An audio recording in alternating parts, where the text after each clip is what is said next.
Yun mga katropa, kasi naisip ko baka umaga na naman kami aalis dito mga katropa. At hindi ko mapakita sa inyo yung 5 tuta na tinapon. Kaya ngayon ko na lang kuhaan ng video mga katropa sa inyo. Nandito sila sa may mga puno. Hindi ko pwede dalhin doon mga katropa kasi kaya alam nyo na dito. Tapos makita marami. Kaya dito ko na lang sila binibigyan ng tubig at saka pagkain. Sobrang liit pa mga katropa. Ito na sila.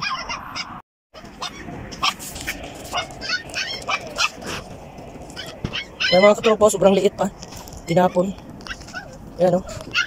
Ang liliit pa. Hindi pa ito kayang mabuhay mga katropa. Ayan o. Lasing-lasing pa nga maglakad. Parang bago pa lang natutong maglakad. 5. Yan, pinakain ko na sila mga katropa. Tapos tubig. Ayan o. Ang liit o. Bago lang, parang bago lang marunong maglakad eh. Ang liit niyan mga katropa. Ayan o. Napakaliit mga katropa. Ayan yung tubig nila. Ayan. Lakas namin ng tubig. Marami yung tubig. Tapos na rin sila kumain. Ayan. Wow. Dalawa ang balbon. Ito, ang gandang balahibo. Parang akita. Yung yan, kakaiba. Iba din yung hugis ng mukha nila. Yung parang malalim yung mga mata nila na aso. 6 pala. Lang napakain ko kanina. 5 lang. Parang ito hindi nakakain.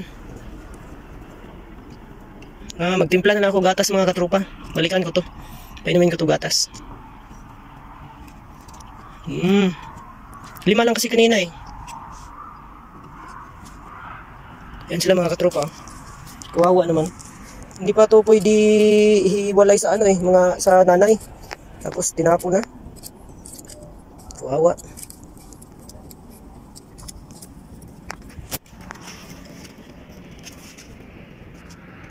Dito sila mga katropa, ayan oh. Daan yan mga katropa, highway.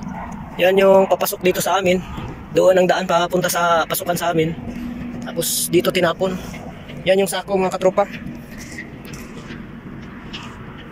Narinig ko ang mga iyak eh, ang lakas ng iyak nila.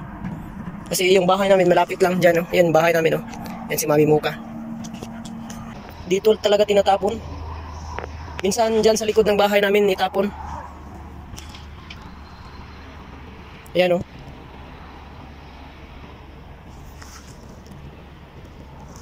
2, 4, 6. Kaya babalikan ko to mga katropa kasi yung isa dito, pagpakain ko 5 lang eh. Pagbalik ko, pinakain ko sila. 5 lang ang kumain ata kanina. Hindi ko na... iniwan ko kasi agad sila mga katropa kasi nagpakain pa ako kasi magdilim na. Di ko rin, parang napansin ko 5 lang eh. Isip mo nakakain. Ito ang hindi nakakain. Ito. Meron namang ano. Meron namang kanin. Malalaki naman tiyan. Nakakain naman oh. Ako lang ata nagkamali kasi mabilisan lang ako kanina mga katropa. Pagpakain ko sa kanila dyan. Paglagay ko ng tubig tapos pinakain. Umalis na ako agad. Kasi magpakain pa ako sa ibang tutatings. Pero babalik ako mga katropa. Bibigyan ko pa to ng gatas. Ayun na mga katropa, ito naman ang ating tutatings group 3. Wawa. Dito lang sila mga katropa, hindi ko pwede dalhin. Mas maganda dito lang sila masana, hindi doon sa may bahay. Dito lang. Kasi yung tutatings nga group 1, group 2, kawawa eh, nababato. Kaya mas maganda silang hindi sila masanay pupunta sa bahay. Kaya dito lang sila mga katropa. Bibigyan na natin ng pagkain at saka tubig lagi. Ayun yung tubig nila. Tubig nila. Binutasan ko lang yung gilid para hindi ano ng mga mahulugan ng mga kahoy, dahon.